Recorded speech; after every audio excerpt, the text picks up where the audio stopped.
Hello po, magandang araw sa inyong lahat at welcome na naman sa isang bagong video. So for today's video ay tingnan natin kung may harvest pa ang mga solar panel kahit na makapal ang ulap. So ayan po, yung ulap ay sobrang makapal at bumaba na sa lupa.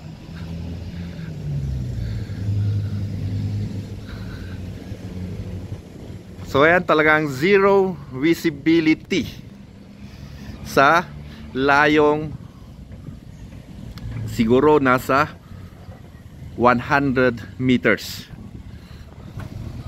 Tignan na natin kung may harvest pa ang mga solar panel. So hindi ko ikat ang video na to. Baka sabihin ninyo na peke, kaya hindi ko pwedeng ikat ang video na to. So nandito na tayo ngayon sa aking solar setup at tignan natin kung may harvest pa ang mga solar panels. So ito ang unahin natin, itong solar charge controller na LD Solar. Antayin natin. 13.4 volts ang voltahe ng battery. Yan naman yung voltahe ng solar panel. 7.8 ampere ang lumalabas na current mula sa solar charge controller na LD Solar papuntang battery. So ito namang sum doon ang i-check natin.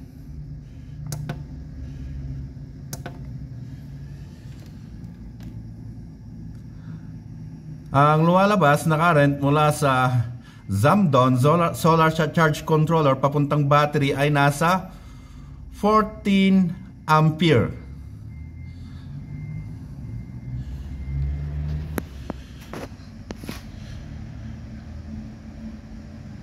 So ang ginagamit ko na mga solar panel ay Trina at Solar Homes.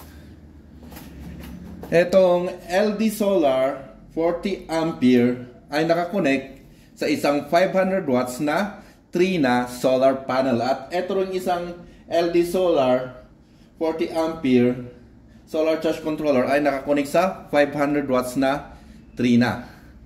At etong Zamdon na solar charge controller ay nakakonect sa 460 watts Trina solar panel at dalawang Solar Homes 200 watts na solar panel. Bali ang connection ng solar panel na 460 watts na Trina at dalawang 200 watts na Solar Homes ay naka-series yung dalawang 200 watts na Solar Homes at nakaparallel sa 460 watts na Trina solar panel.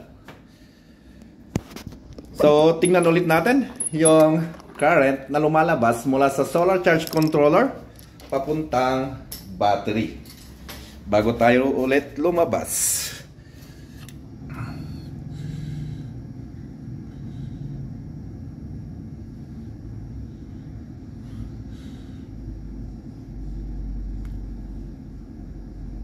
So ang lumalabas na current mula sa solar charge controller na LD Solar papunta sa battery ay 4 ampere.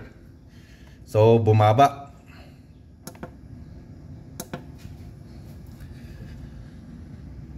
At yung current naman na lumalabas mula sa Zamdon solar charge controller papuntang battery ay nasa 7 ampere. Talagang bumaba. Siguro mas lalo atang kumapal yung ulap. So tingnan ulit natin.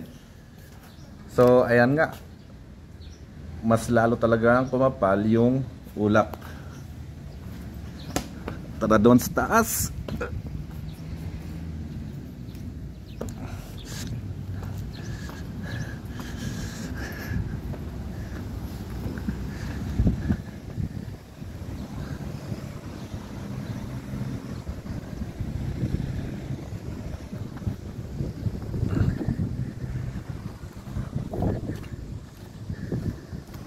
Kanina nakikita ko yung bahay doon kanina, pero ngayon hindi na. So talagang kumapal nga yung, mas lalong kumapal yung ulap.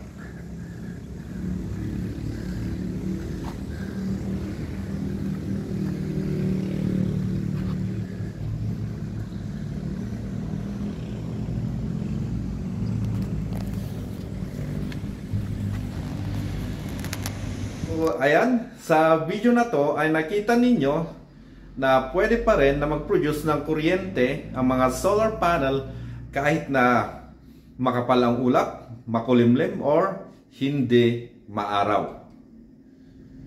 So hanggang dito na lang ang video na to at maraming salamat po sa panonood. Bye guys!